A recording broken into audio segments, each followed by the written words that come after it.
Thank you. And I just want to note too that there are snacks over there. Everybody please help yourself. There's also cupcakes.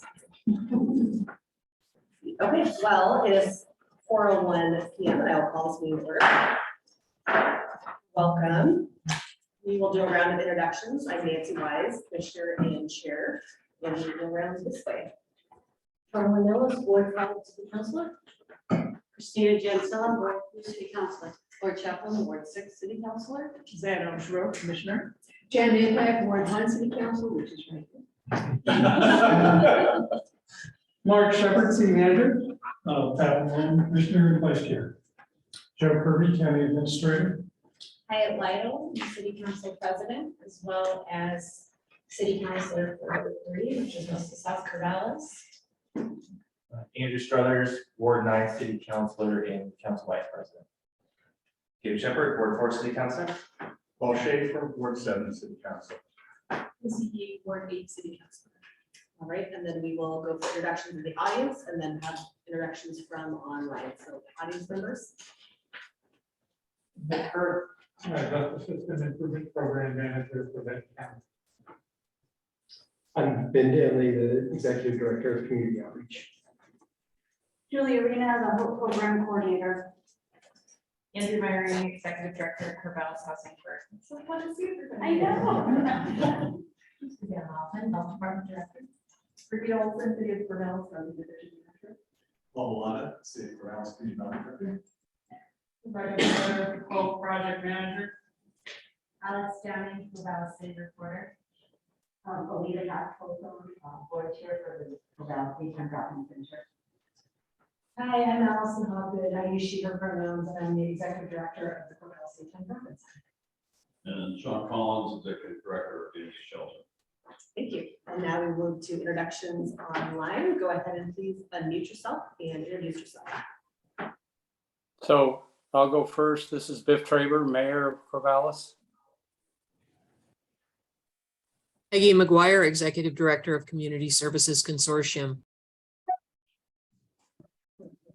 Martha Bryson, co-founder of Housing First Umpqua. I live in Springfield, but Housing First Umpqua is located in Roseburg. Sarah Engel, President of the Board of Stone Soup Corvallis.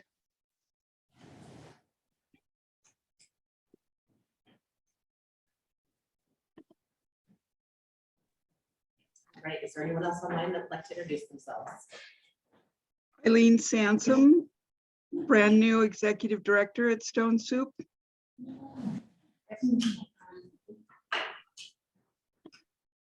Peggy Lynch, following the housing issues around Oregon.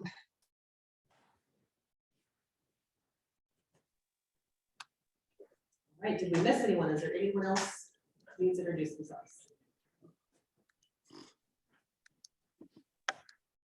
Hearing none, I just want to welcome everyone and say how great it is to see everybody here.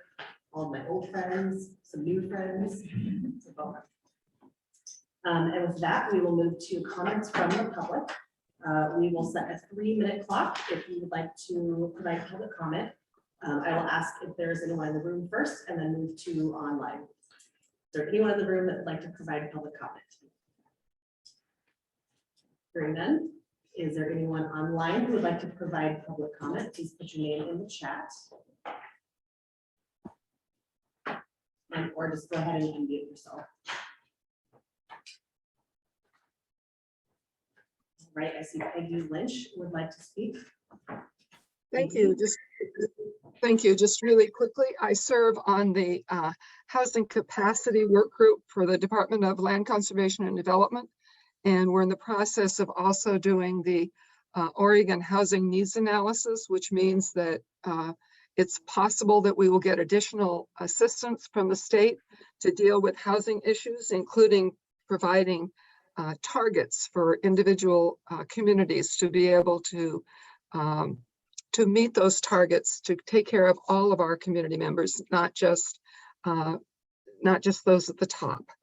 So just wanted to let you know that that is moving forward. There is a a report that's going to the legislature. We should see more legislation on this issue in the 2023 session. And thank you all for all your work. Thank you, Peggy. Is there anyone else who would like to provide public comment?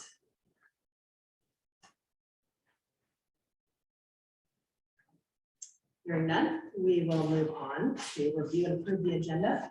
Are there any changes to the agenda? No changes to the agenda. Thank you. I will consider that approved. That brings us to our work session. First up, 5.1, introduction with Suzanne Hoffman, our Benton County Health Department Director. Welcome, Suzanne. Thank you. I just wanted to take a moment to let you know how we laid the agenda out, hopefully being responsive to the information that you would like to receive.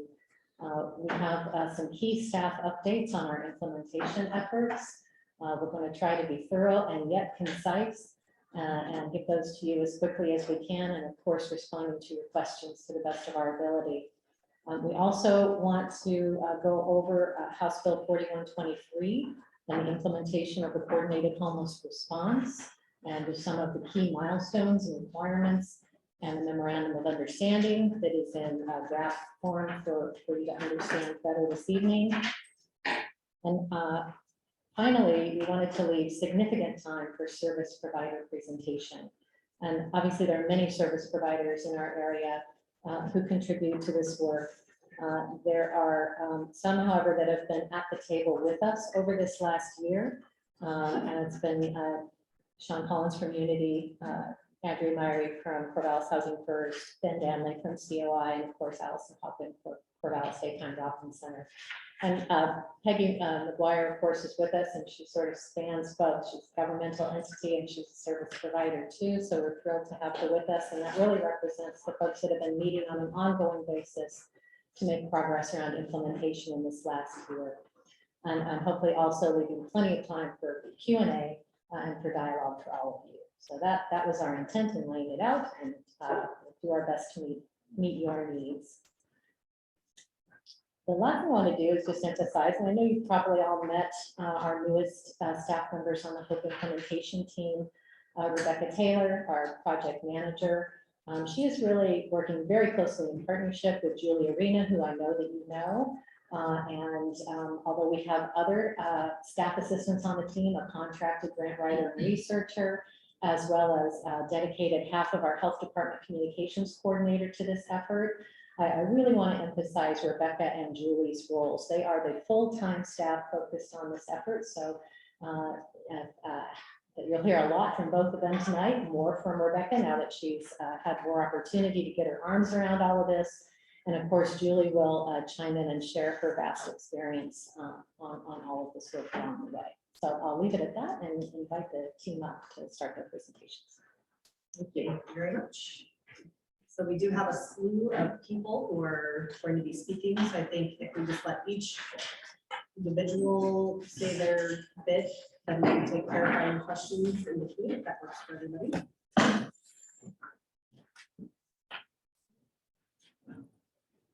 All right. Well, first of all, I do want to say thank you to Maura very much for working with me to get this slideshow prepared for you all.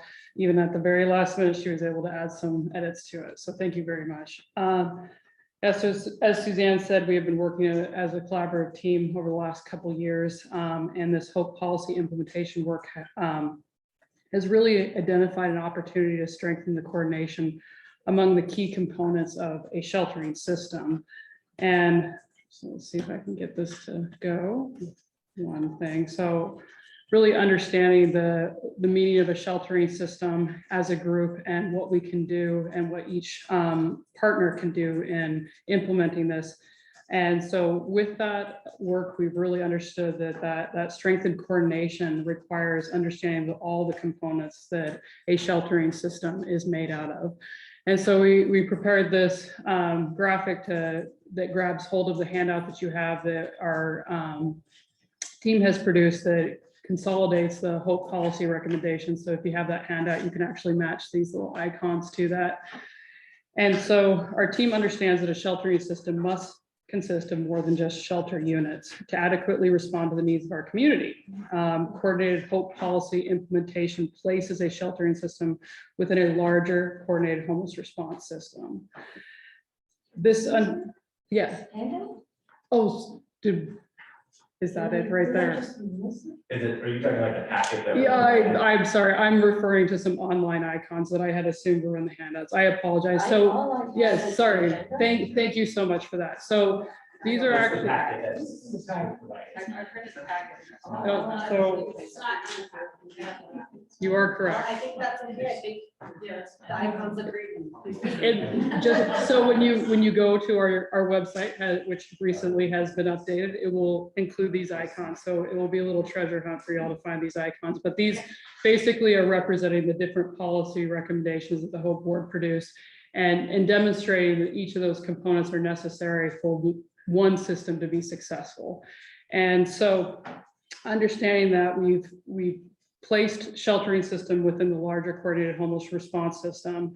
And really we're looking at prioritizing additional resources and projects that helped strengthen that coordination of all the different policy recommendations that represent specific resources to make a system successful. So one of those resources was House Bill 4123, which was made possible by the leadership and support of Commissioner Ojero, which will also lead to further strengthening of that coordination, and we'll give you an update about that. Also, the team's prioritization of coordinated entry. This was also informed by the collaboration with the network of our service providers and agencies. And so basically, that whole description distilled down as we now have updates about House Bill 4123 for you tonight, and we also have an update about the prioritization of coordinated entry as a project that our team will be focusing on this next year. So with that, Julie and actually Peggy will be discussing the details of coordinated entry. So I will hand it over to you. Sure, thanks. Hi, everybody. Julie Arena, I use she, her pronouns, and I'm going to talk about how the HOPE recommendation, the first one on data improvement, is really in alignment with the work that we're doing on coordinated entry. And coordinated entry is quite a few different things. It's not just one concept, but the gist of it is that we have improved and consistent data and that we prioritize our most vulnerable folks for open housing. And it really is a great example of alignment between the practical implementation and the policy recommendations of HOPE that many of you work on. So we know there's a great amount of need, but there are limited resources, and so we can't responsibly add sheltering units without data to inform those decisions. And to guarantee good stewardship, to make wise investments, and to ensure equity is embedded in the system for our most vulnerable folks.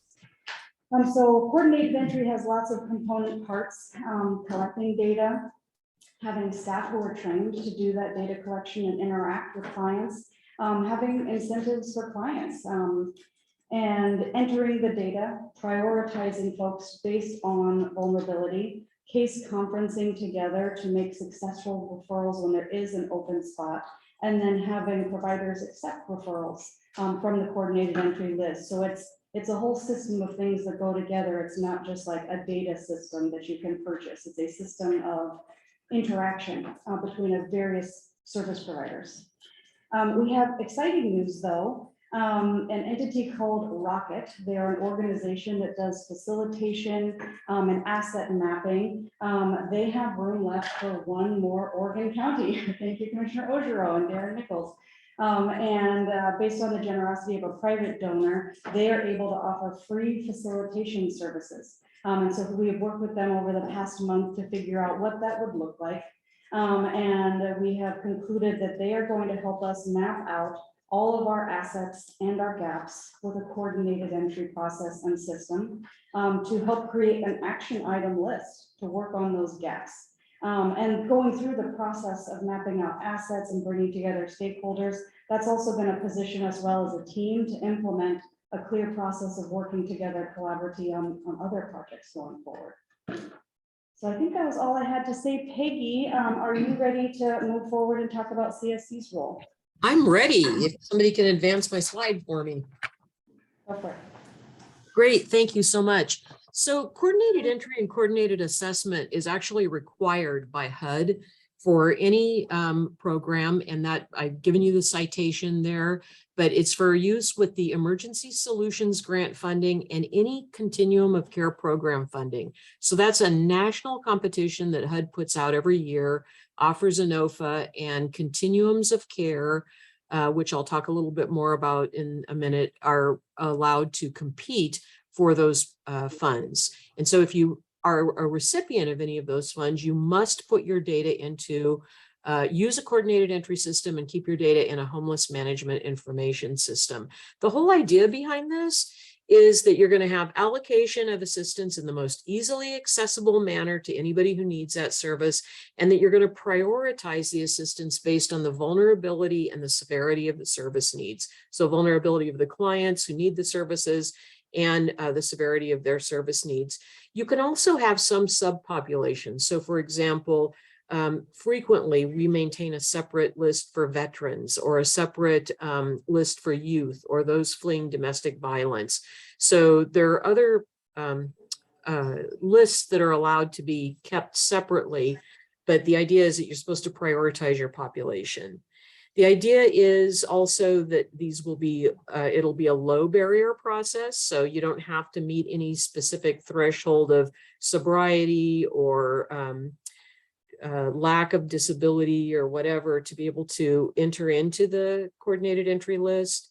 There is a housing first orientation, and y'all are familiar with that, where we don't put any qualifications on your participation in housing, that you come as you are with the assumption that you will, as you receive housing and your life becomes more stable, that you'll have the opportunity to stabilize your life in other ways. It's person-centered. It is expected to be have fair and equal access, so no illegal discrimination. No delay for emergency services is also expected, so your ability to stay in a shelter is not contingent upon your position in a coordinated entry process or your willingness to participate, because for folks who enter into the coordinated entry list, they have to also agree to be part of that list. No delay for access to emergency services, as I said, standardized access and assessment. So generally there's a tool that is used and each person is rated and ranked according to how they respond to that tool.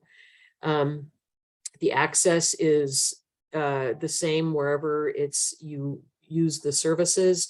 So you may have a no wrong door policy where many different groups would offer the opportunity to get into the coordinated entry list, or you may have a single point of entry. It's fully inclusive, so it doesn't matter whether you're youth, you're veterans, someone fleeing domestic violence, you have access to that list. And it also is important to have it linked to street outreach. So our street outreach teams would use their relationship with folks to put them on the coordinated entry list. Okay, if you could forward that slide for me, please. Some basics about the coordinated entry. It's also to be used for ongoing planning and for informing planning processes in your community, so that you look at who's on the list, what their needs are, and you say, okay, well, these are the types of housing that we need, which is a common conversation that we are having around the table at the Hope Board. And then also the idea is that you'll include stakeholder consultation, and you'll regularly, at least annually, assess your process and include that stakeholder input to see how the process is working. I mentioned previously that we have to use a homeless management information system. HUD has several approved homeless management information systems. The one that we use in our state is called Service Point. The company has recently changed. You may also hear it referred to as WellSky. And it must cover the full continuum of care region. Benton County is part of the ROC, the Rural Oregon Continuum of Care, which is a balance of state continuum. And you can see the list of all the counties that are included there that I put on this list. We also use the coordinated entry process to define prioritizing principles. So what do we want to focus on? Do we want to focus on permanent supportive housing? Do we want to focus on rapid rehousing and just whatever the community wants to look at?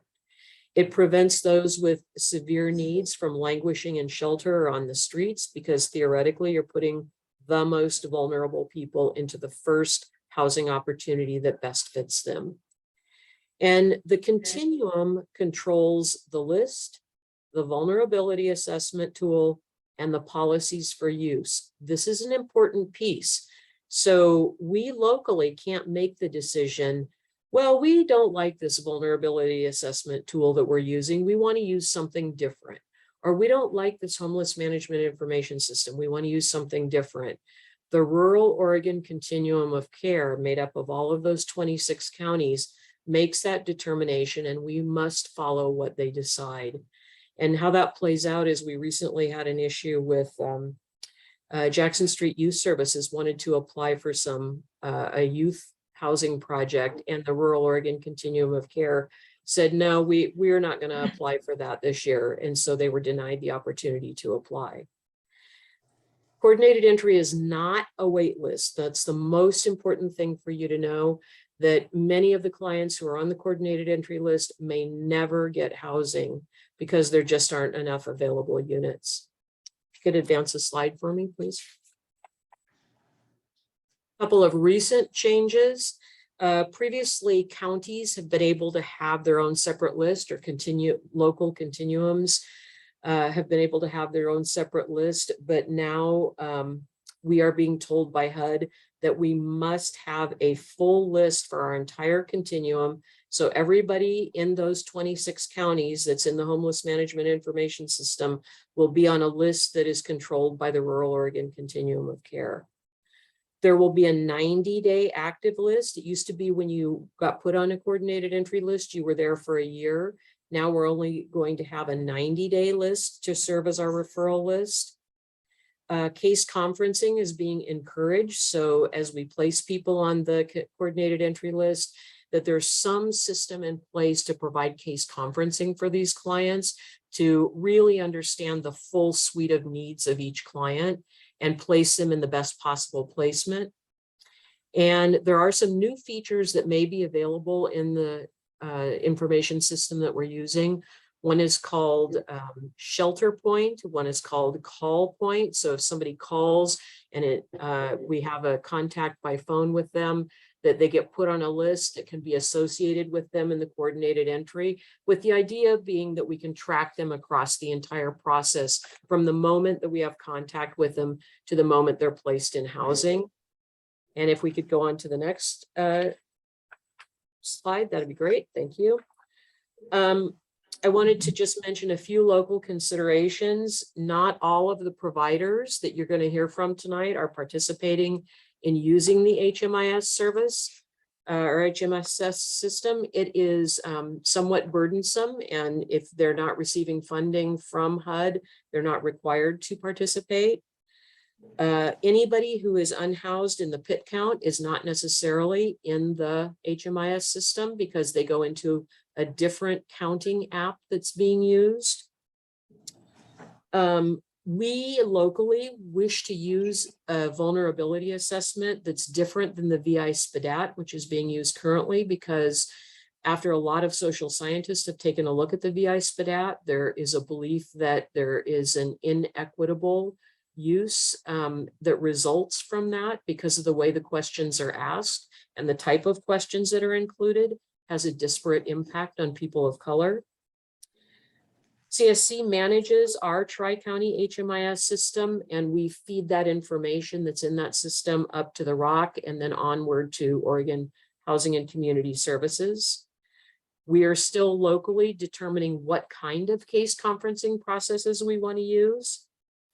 I also wanted to stress my favorite soapbox topic. Service Point does not interface with other systems like Unite Us or Shelterware or many of the other reporting systems that CSC uses.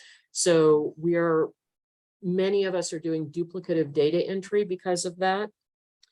And then the last thing that I want to stress on is something that came up about 4 or 5 years ago we began talking about having more local control for our tri-county region by forming our own continuum of care. There was not previously a precedent for that, but our partners to the north, Marion and Polk counties, have pulled out of the larger rural Oregon continuum of care to have more local control. And so we'll be having some more discussion about that going forward, which may change the way our coordinated entry process looks. And that's what I have to add to the conversation. Thank you, Peggy. And I am Brigida Olson, City of Corvallis Housing Division Manager. I am going to chat a bit about sheltering options and then affordable housing in the pipeline. So looking at this slide, the top part is winter 2019. Looking at the green dots is emergency shelter, and then the blue dots are transitional housing, meaning folks can stay at a shelter for longer than 30 days or so.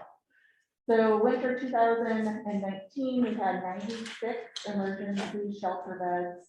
Fall 2020, 2022, excuse me, 90. Partly still due to because of COVID. So still not all beds are available in every shelter due to the ongoing pandemic. But looking at winter 2019, the blue dots, we had 74 transitional housing options. And then fall 2022, we now have 147 transitional housing units. And I would big applause to folks in the back row there who are working really hard to make sure that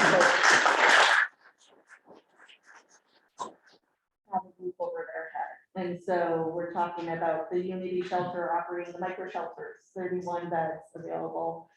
Jackson Street Youth Shelter was able to bring something online. COI has increased their shelter beds along with budgeting, which is through Project Turnkey. So we know as we go around the city of Corvallis that people are still unhoused and unsheltered and are suffering. And at the same time, people are working really hard to help put roofs over folks' heads and get them access to services, etc.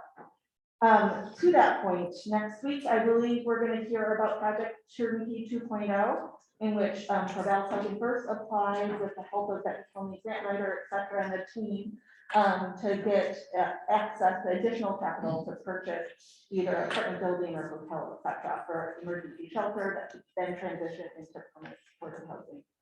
And next week, there will be an RFP coming out from the city of Corvallis for additional shelter beds and or permanent supportive housing up to $1 million of capital will be made available to community partners through an RFP process that will be rolling out next week. Next slide.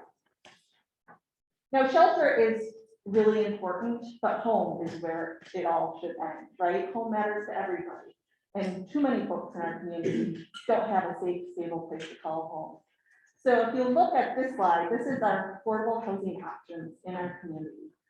Want to draw your attention to pre-development slide or area. Community partners, Corvallis Housing First is working on 35 units of permanent supportive housing in South Corvallis. It's under pre-development, but they're a unique pre-development, and this is their story to tell. They already have like $8 million of capital, and will be going forward for additional capital in the coming year. New affordable housing, rental housing in Corvallis, the middle area. We have coming online in the next couple of years with secured financing, 338 affordable housing units. In my career, I'm getting old. I've been doing this for almost 20 years. That's really, this combined is more than what, or equal to what organization was able to do in about a 30-year lifetime. So being able to see this number is phenomenal. Now, developers are having issues. Interest rates are going up. There's a supply chain issue. Do not be surprised if you're going to hear for additional requests for capital from some of our community partners to try to make the deal work. They've already talked to Oregon Housing Community Services, and things are tight and the world is changing because of the pandemic and interest rates. But all these entities here, 100 for 53rd Flats, which is under construction right now, 174 Union at Pacific, and 60 at River Green along the Sycamore Place, which is already housing 5 individuals, have financing. Maybe a little gap in which they'll quickly come into folks, but they have financing. And then homeownership, we know homeownership is out of reach for so many in our community. And so there are 11 units of affordable housing, homeownership options that are under construction with that Northwest right now. As far as tools in our toolbox, the Housing Development Task Force in 2016 did a great job of identifying ways we as a community can help make it easier for entities to develop housing like this by making denser communities, by helping create some zone changes.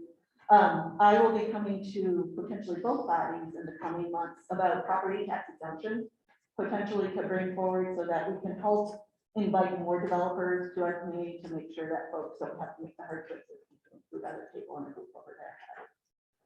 And with that, I will turn it over. Great, thank you.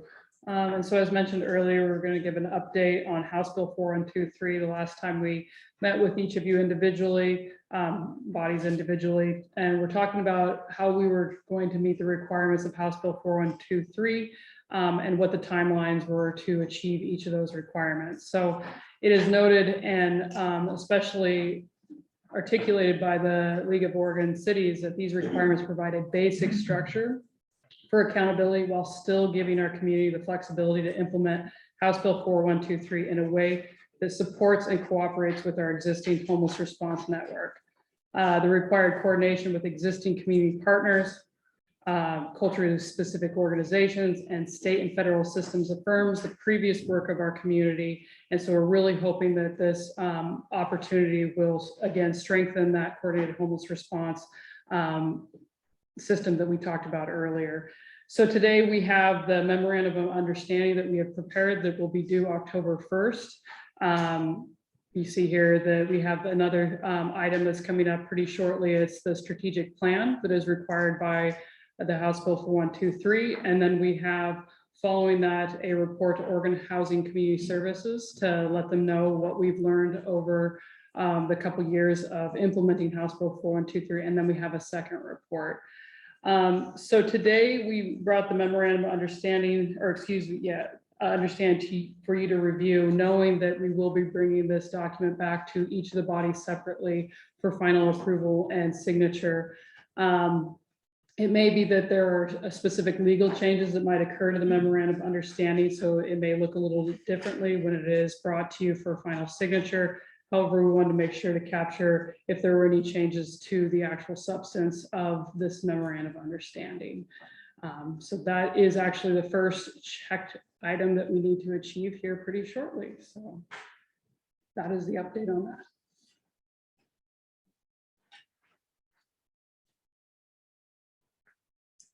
Comments or questions?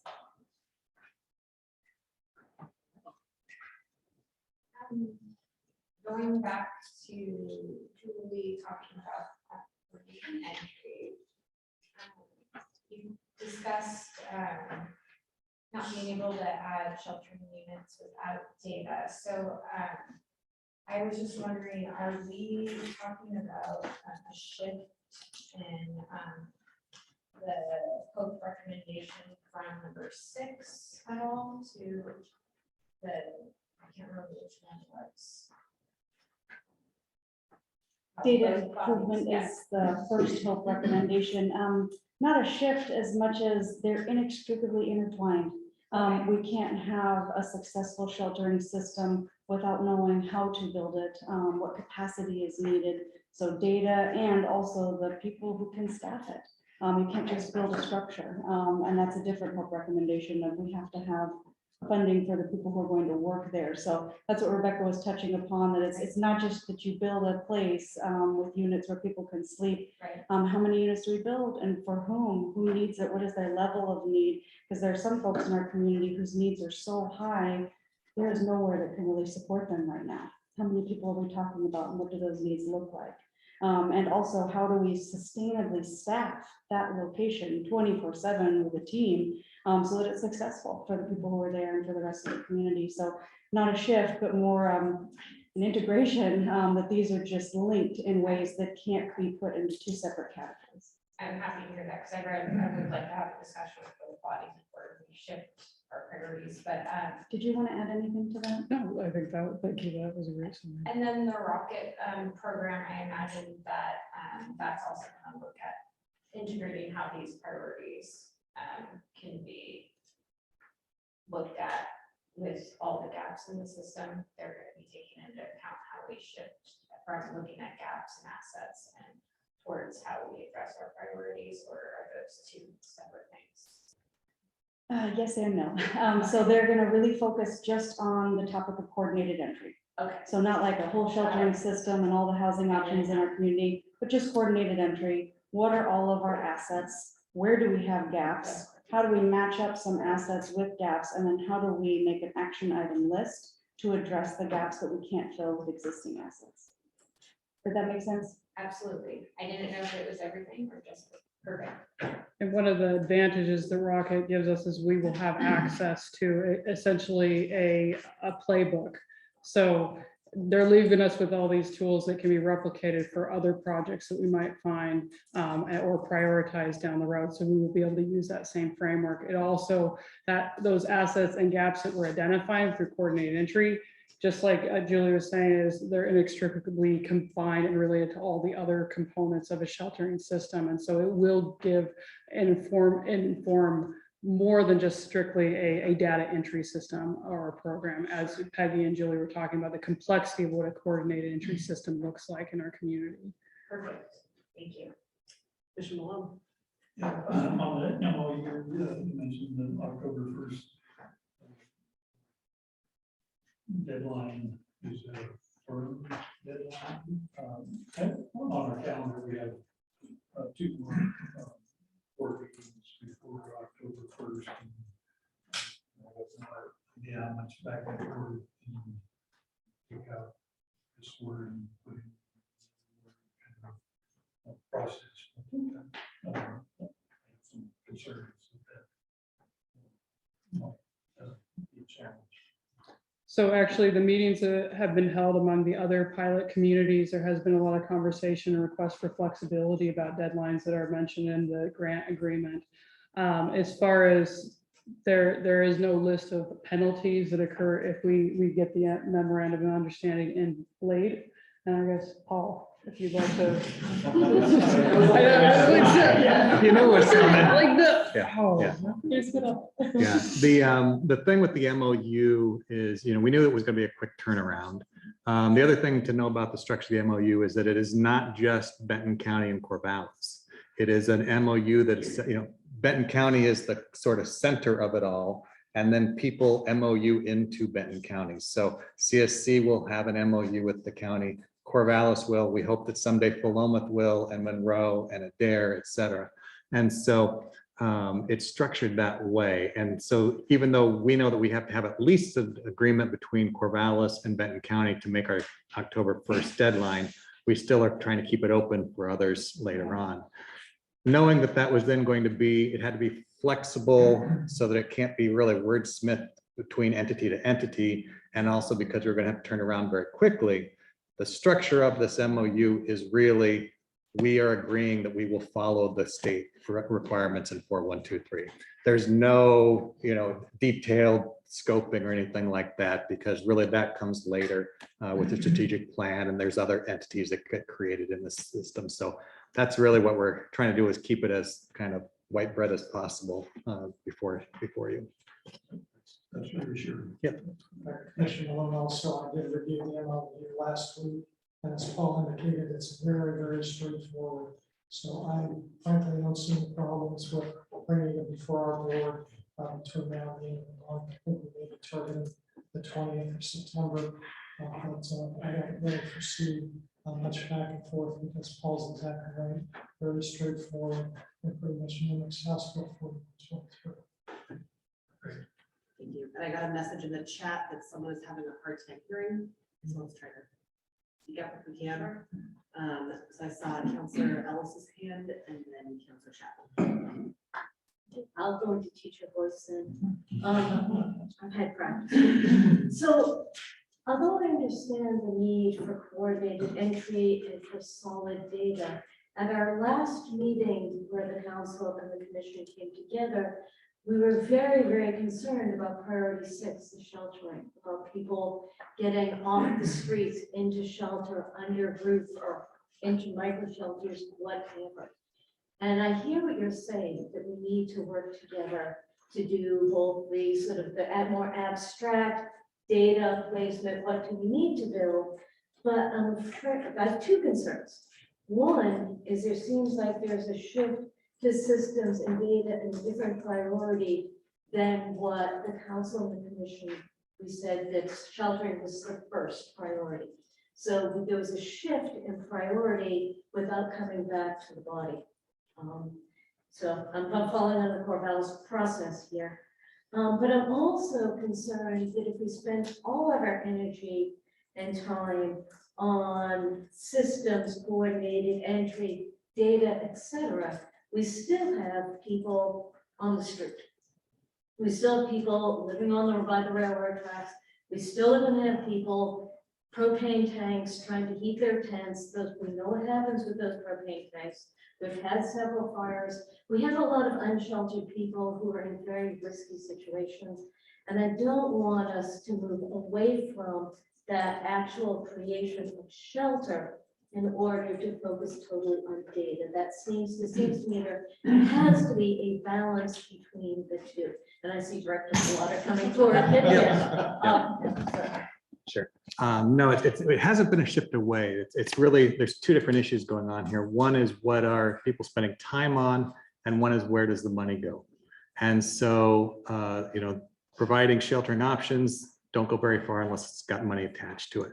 And so where you're seeing the shift in that piece is really in how do we put money out on the streets? So for instance, this winter, we put the CDBG out to be permanent supportive housing or shelter, and that got the 4 units permanent supportive housing.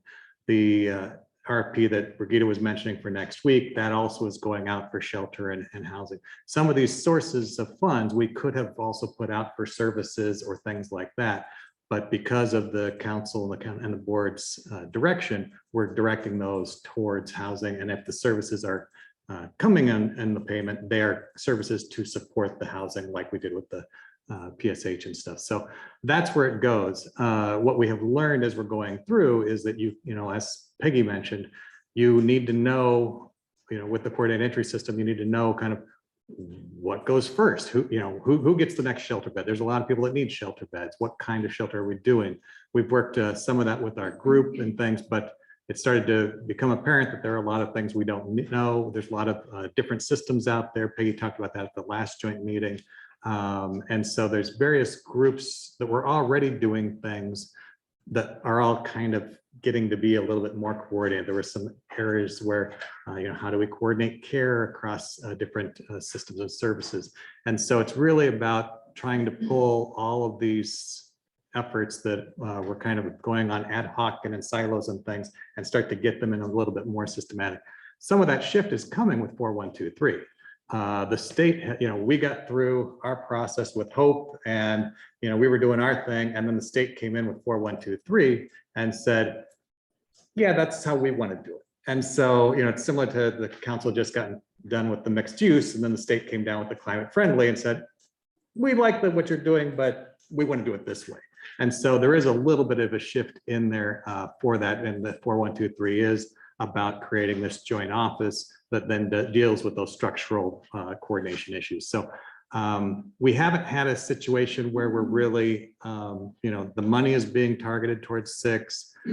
We haven't had situations really where the time we've had, we continue to work with people on shelter issues. They always get moved to the top if anybody has something coming forward. We're constantly, we're working. Last Tuesday, the council, we worked with Housing First and got the amendment on the mixed use, which is going to enable those 45 units of permanent supportive housing.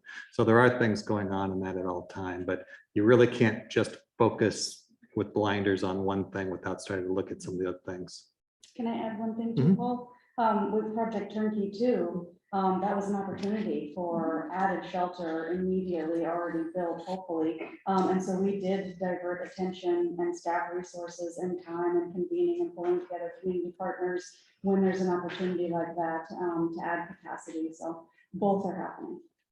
Yeah, we've never not done capacity because we were working on something else. If capacity is in front of us, opportunities are in front of us, money is in front of us, and that always moves to the top. But those things do come on a periodic basis, and we continue to work all the time.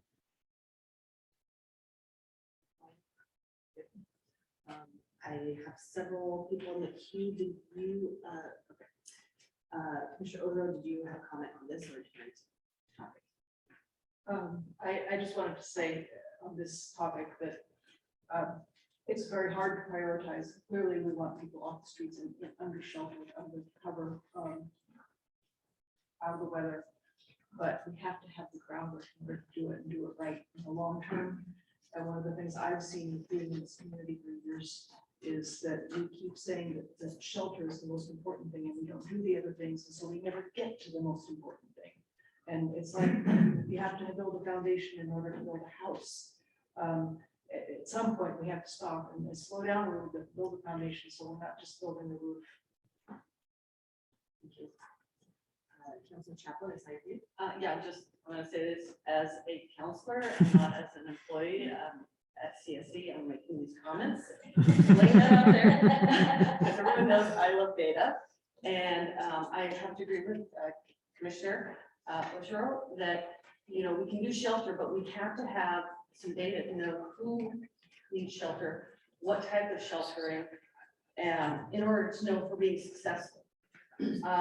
Regarding the MLU, I saw two under under the section that it has behavioral health providers and coordinated care organizations. And I'm just gonna probably get on my little bandwagon here, and I apologize. I'm gonna use the analogy of a cookie, which I'm glad that whoever read it, right? We are all doing fantastic work. The social service providers are like flour, the county is like butter, the churning to get a crisis resource center and a jail. The city is kind of like the vanilla, the spices, but we're missing a component here, and that's chocolate chips. And the chocolate chips is the coordinated care organization. I'm glad that hopefully they'll be signing the MOU because they're listed here, because we have a significant portion of the unhoused who have behavioral issues, whether it's addiction, mental illness, or both, or something else.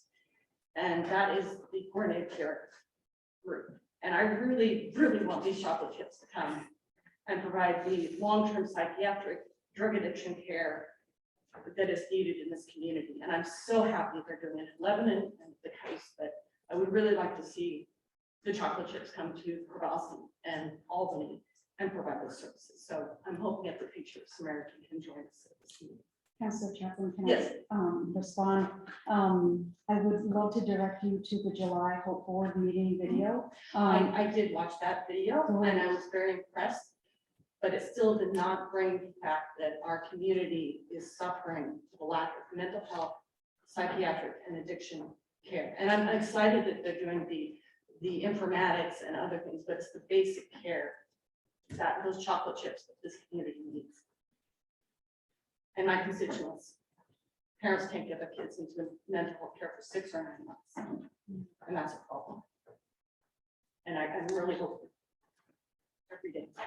Just from my perspective, IHN and Samaritan continue to show up and work on these issues, expanding medical respite wherever possible. They're a key partner in the Project Turnkey discussions. And I agree. They're pursuing the implementation of FUSE across the Tri-County region, the frequent user systems engagement model for folks who qualify for permanent supported housing. And they've created a research institute, the Intercommunity Health Network Research Institute, that's going to be collaborating with OSU's Policy Analysis Lab to look at our homelessness data and the healthcare data for the first time, to look at the kind of issues you're talking about. Melissa Isaborn is on the Hope Board and is working on many of these issues. I would agree with you, but in due respect, so many studies have done in New York, San Francisco, Timbuktu, that one of the primary drivers of unhoused is being mentally ill, getting addicted, or both. And our community is crying out for those basic mental health and addiction needs. So, as I said, I'm just on my little bandwagon, but I really like that some chocolate chips. Thank you. It's making me hungry. Councilor Arnold, did you? Oh, yeah. What did I have? This is, about, home ownership. So I guess for Gita.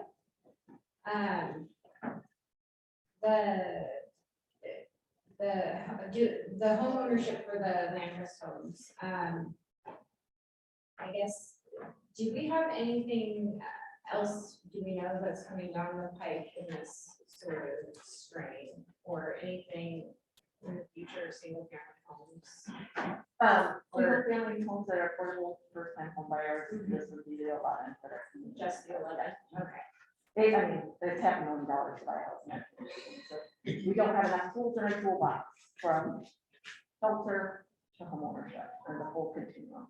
And so as we talk about the housing continuum, shelter, getting people out of shelter, we have to free up some beds in the shelter to get them into market rate house or affordable housing, market rate, etc. But yeah. And I know I'm talking at the other end of the spectrum. Yeah. But I do have concerns that when we are, accommodating, parts of the population, and I am a little biased, we have a lot of single family homes being demoed for more student type housing.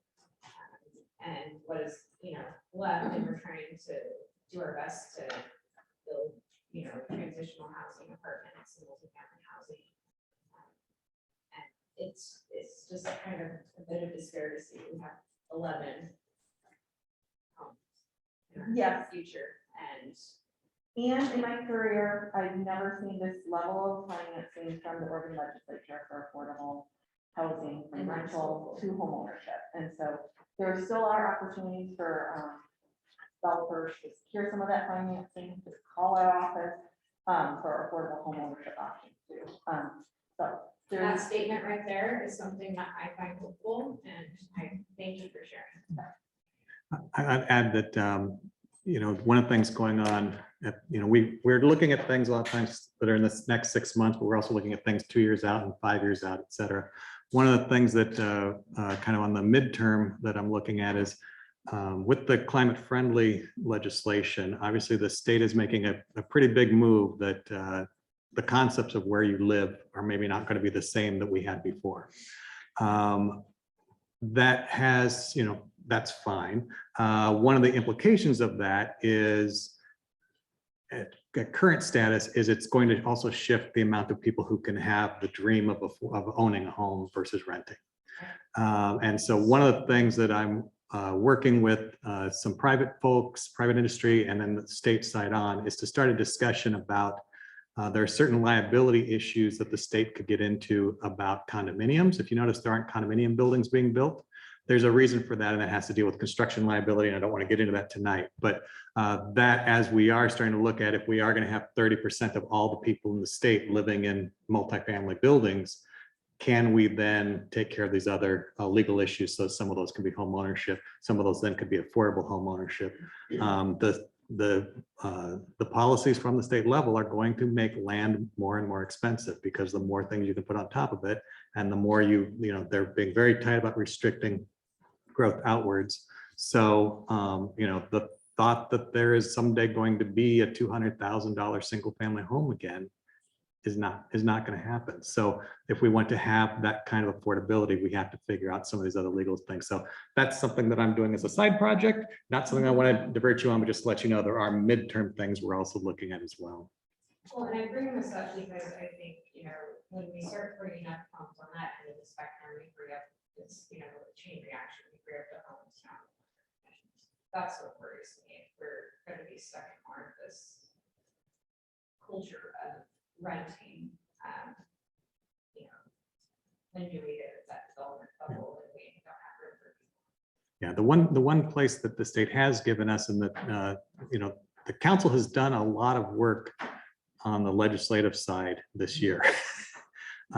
You've had some big lifts. You haven't seen all of it because it takes a little bit of time to do things, and obviously financing and interest rates have been in here too. But the middle housing work that you did last spring, that also is going to do it because it's allowing some, like cottage clusters and things to be on lots. So on the existing number of lots we have, we may get 2 or 3 times as many buildings on there, and some of that can be done in ownership models. So that's something that will help. We have seen some preliminary folks coming in talking about taking advantage of that. So I think that is something that you'll see. And then of course, your big lift on mixed use on Tuesday. It's a little premature for us to know what that effect's going to be here on Thursday, but I expect that you'll see something. Thank you. And before I move on to Councilor Shepherd and Councilor Ellis, I just wanted to note that there's a couple comments in the chat. Peggy McGuire had commented, and I think it was about our last topic. She said, additionally, just a reminder that coordinated entry is a requirement to be a recipient of HUD funding. And then Peggy Litch just commented that we passed a law so that middle housing can be sold as individual units. With that, I will move over to you, Councilor Shepherd. Just a couple brief things. One, what Commissioner Malone said about short timeline for the MOU. Our meetings right before the meeting that you said that it was going to be on. So I don't even know if October 1st is a practical deadline for what's going to end up happening. I mean, theoretically, we could approve it on the 19th and then whatever those 2 days are. But that's a real tight schedule. Also, I want to let the directors know that you're right about the camera, so it's right up. So if you just wanted to let you know that, that's the view that everyone's getting of you when you're talking. All right. Yeah, you've all seen weird views of me before anyway. I also wanted to just highlight one thing that you said about condominiums. I know it's not really the topic. We are talking about affordable housing. That's something that I supported when I first came on the council. I asked you, why aren't there any in Corvallis? And it gave me a very long and detailed and accurate answer why, which is fair. But I do share the concern that Councilor Lionel said about like freeing up different types of housing to make that viable, because and also as Councilor Chaplin said about mental health services, although I'm lactose intolerant, so the chocolate chips won't work for me. I'm glad to hear that there's progress being made on those, but I know, especially with a student population and high rates of depression and homelessness amongst younger individuals in our town, well, in general, nationally, especially in our town, that more infrastructure there is going to be vital for us to address homelessness, and especially youth homelessness and just say college-aged student homelessness. So just wanted to put all of those out there. Thank you. And next have Councilor Ellis and then Councilor Chancellor. When Paul talked about the people moving more towards rental housing, I'm just appalled by that idea. Yeah, big investment firms buy those big rental housing and that money is gone. The more we can do to help people own the place where they live, the more stable our community and the better our economy. So anytime you need help, I will write you a letter. And Peggy Lynch is amazing. Just wanted to say.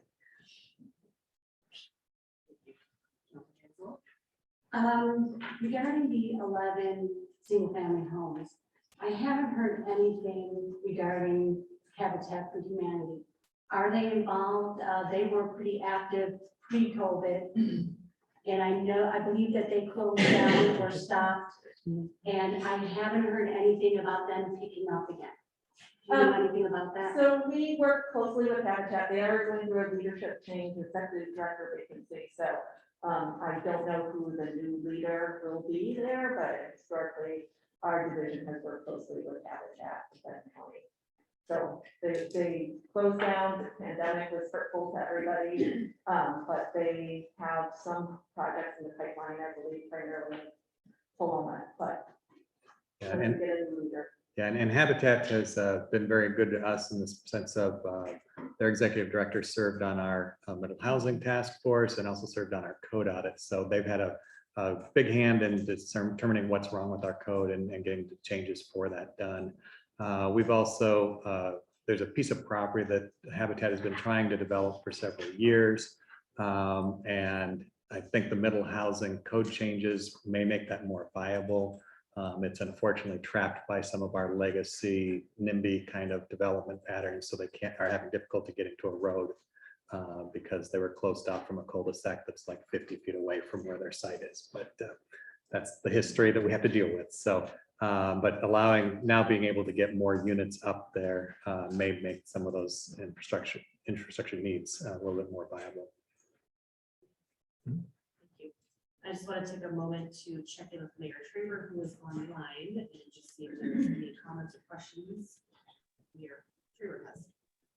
No, I'm listening away and taking notes, but so far I don't have any particular questions. Though I'll probably follow up with Paul for not today, but another time, just understanding the habitat property and how middle housing helps with that. So, but otherwise, I'm fine. Thank you.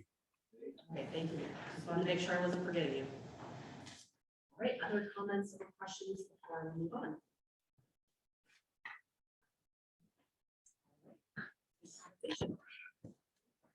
Next up, we will move to the service provider updates.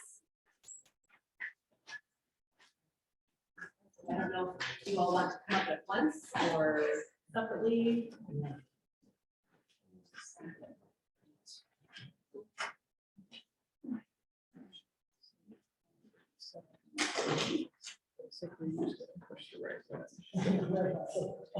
Oh, I don't want to sit this. Yeah, you don't want to sit there.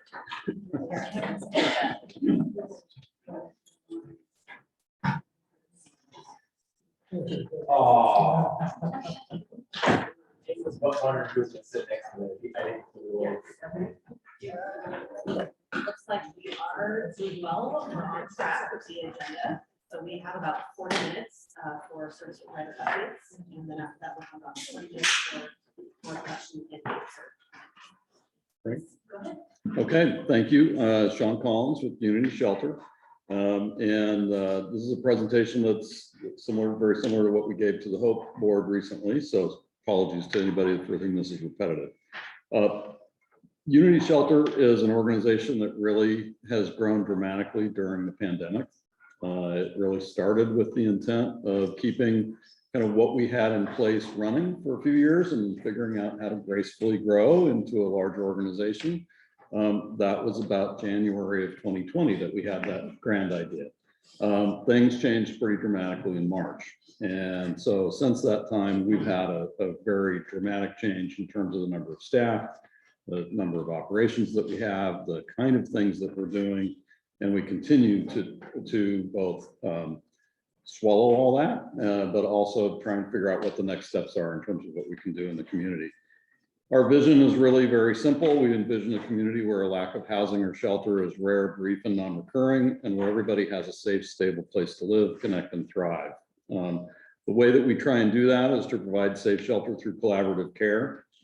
When we think about safety, it's really about a lot more than a roof. It's about creating, for lack of maybe a better term, kind of communities of belonging, space where people feel emotionally and culturally safe, where their individuality is respected, where their autonomy is respected, and where we can work with them to identify their goals and help them move towards those goals. In many cases, it's a very specific path that they're on. They're trying to get there in transitional housing, and they're trying to move down that path. Sometimes it's as simple as, I need a safe place to stay tonight and not feel like I'm threatened on the street. And if I could eat and get clean, that would be awesome. And we can work that whole range. We really think that housing and belonging is a primary human need. And so we really work hard to create those communities of care, communities of belonging, and make sure that we work with a lot of partners in the community, several right here next to me, to make that happen. When you think about where Unity Shelter works, there's kind of a building blocks on the path to real housing. And I think sometimes it's an area that I enjoy working, but I would say we sometimes work at the very unsexy end of this path, right? We work a lot with people who are unsheltered and camping. In about a 30-day span, we will see over 200 unique individuals at the Hygiene Center. that operates out of the men's shelter building on Chapman Place. And they're coming there for very basic needs. They need a shower, they need some laundry, they might need to charge their phone or other devices. They're going to grab a sack lunch. Sometimes they're going to need socks. We hand out an amazing collection of socks every day, right? Very basic needs that they can meet there. Many of the folks that we serve are also served by the drop-in center, but there's a pretty good wedge there that does not visit both units, both agencies. They're really unique to one or the other. In the kind of managed camping and shelter space, think of managed camping as kind of the origins of Safe Camp, which is now more of a transitional housing program, but we did really, that started as just tents, and it didn't even have a fence around it. It was a very organic growth to get from there to the micro shelters and fenced environment that we have there. In shelter, we have basic behavior expectations. They're low barrier shelters. All of our shelters are low barrier shelters, but we still have to expect that people are going to respect the community that they're in. So they can't be disruptive or unsafe to the level where they're damaging the environment that they're in and making it more difficult for other people to be there. We want to make sure that they have access to services there to the extent we can. And again, in shelter, sometimes that's one night. Sometimes people are there for quite a bit longer. Our average length of stay right now is about 45 days. During that time, they've got access to the case manager that works on site. There are going to be other people that can help them with resource navigation. Let's get you an ID again. Let's try and make sure that you're getting some other needs met. And the idea is to provide that safety and stability in that environment. In our transitional housing space, we've got more options. And so we've got some family-friendly options. We've got higher expectations of behavior and the kind of progress that people are making. There's really an expectation, not just an opportunity, that people are engaged with case management. And again, that goal is to move from transitional housing into something more permanent. Our programs right now, we've got 88 shelter beds. We've got 31 transitional housing micro shelters. We are in the process of increasing our shelter beds. We actually increased the room at the inn shelter beds from 15 to 22 during COVID. We have a wait list there of about 20 right now. And so we are aiming to get up to at least 35 beds in the women's shelter as quickly as we can, and to start moving more beds into the men's shelter as well. And those shelters have really moved. Room at the Inn at the start of the pandemic went from an overnight shelter to 24/7 and year round. The men's shelter is still not 24/7, but we are year round operations right now. During the day, we close for housekeeping and also to operate the hygiene center out of that space. So we can serve men, women, and couples in our transitional housing programs, men and women in the shelter environments.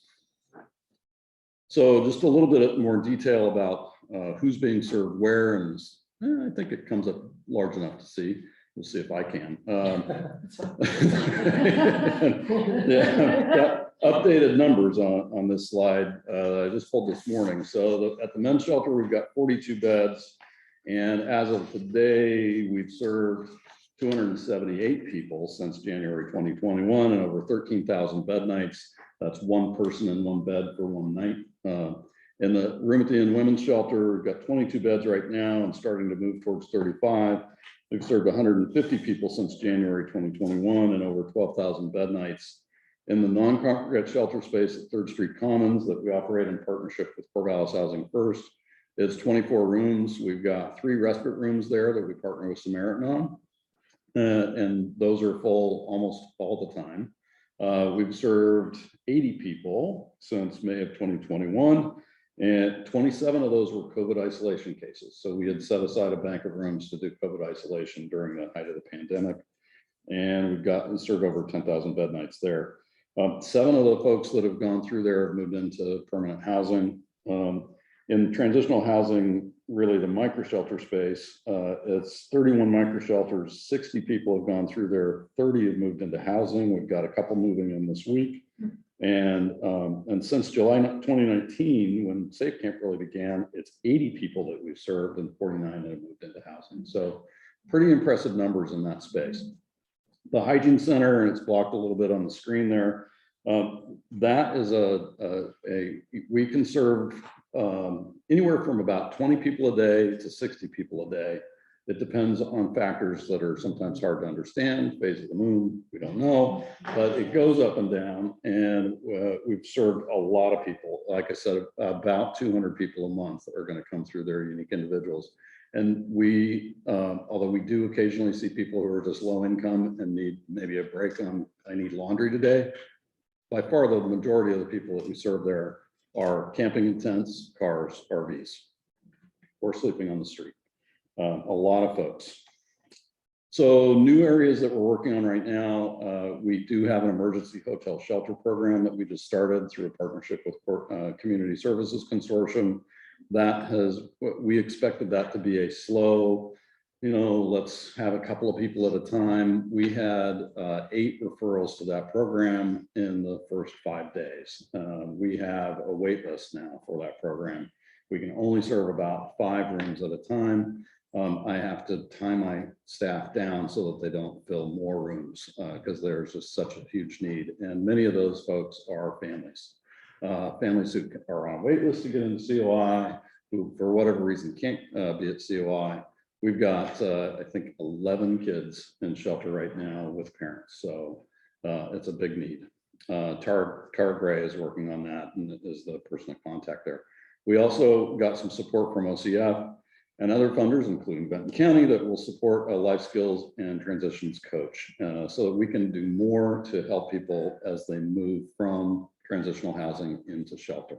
So with that, I will hand it over to whoever's next. I think it's you. I think it's Ben. The slide. Okay. I'll be your slide over if you want.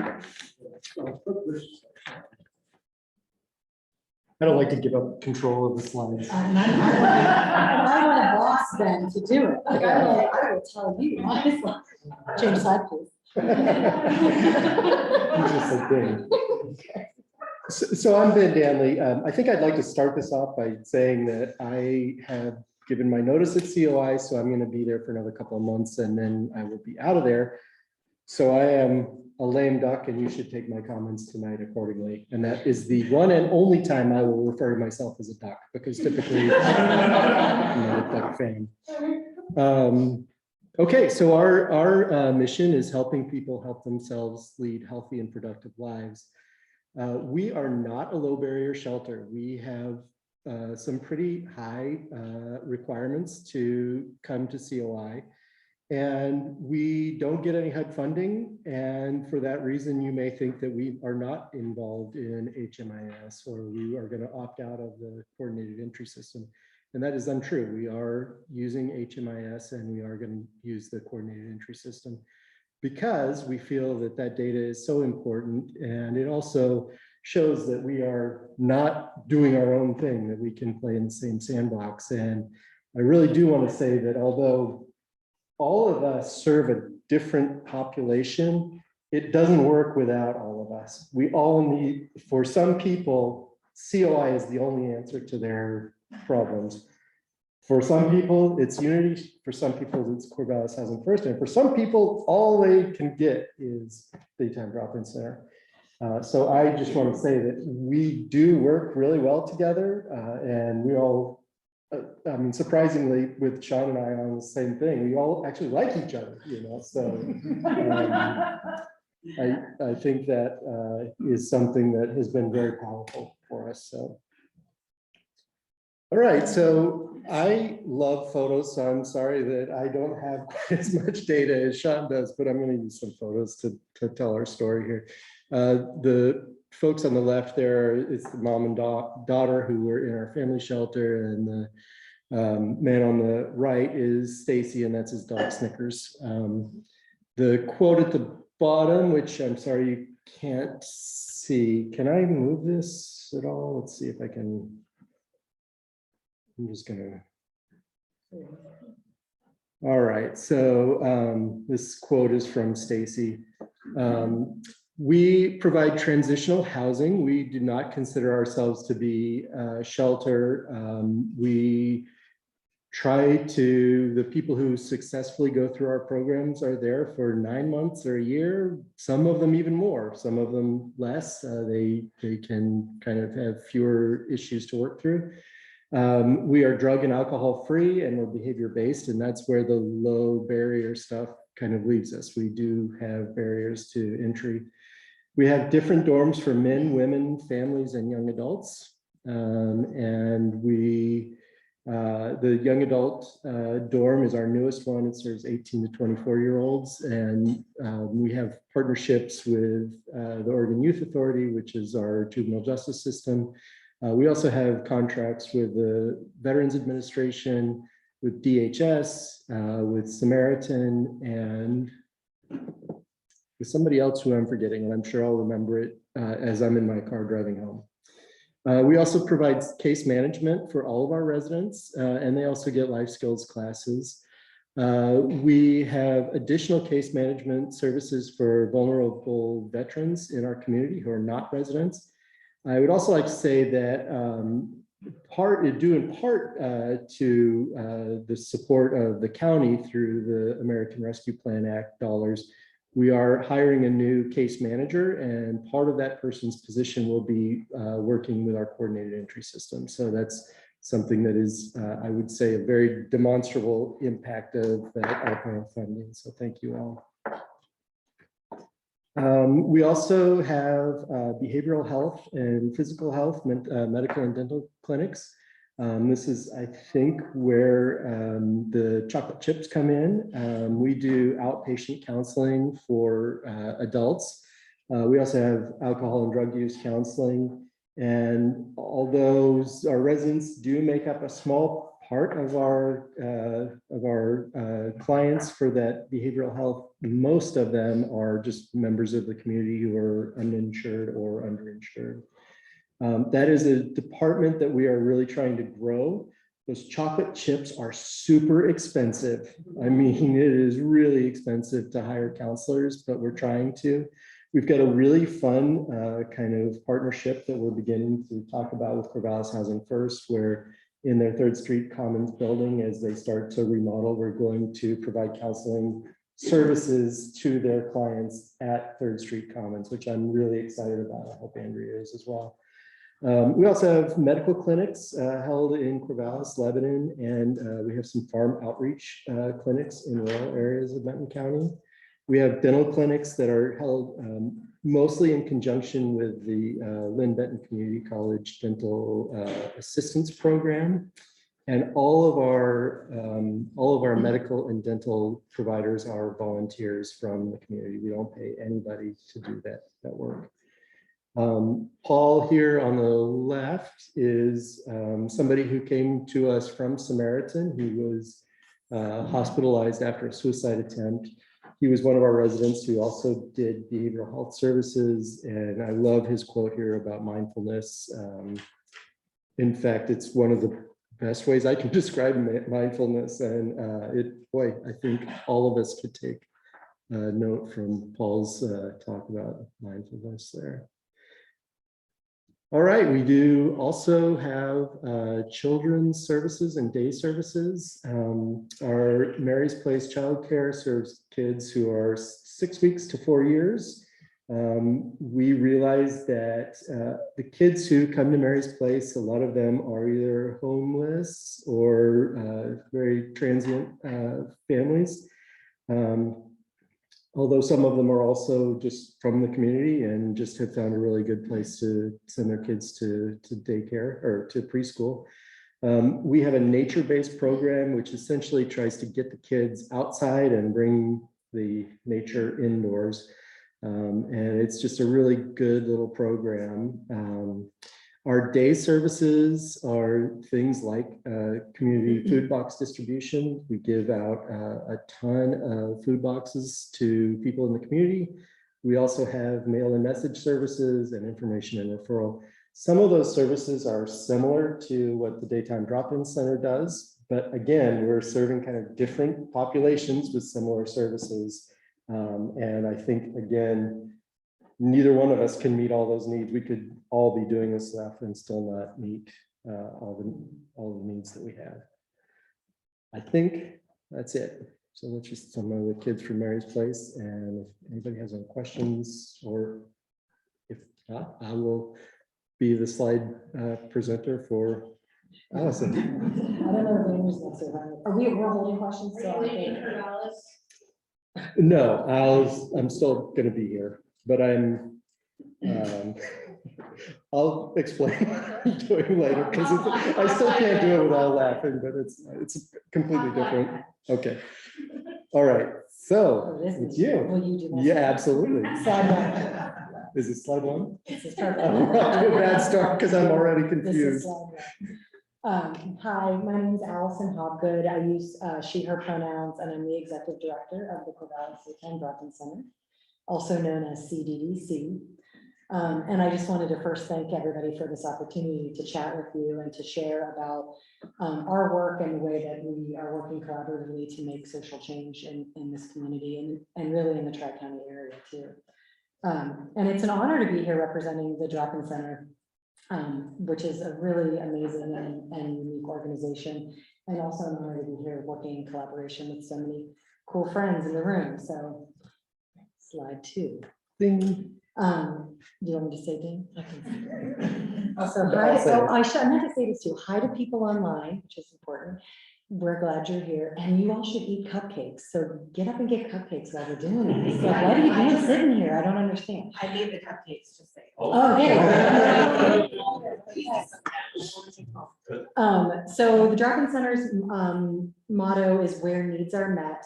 And we've got 3 primary mission-driven goals that enable us to help between 40 and 70 very diverse, unduplicated people each day, Monday through Friday.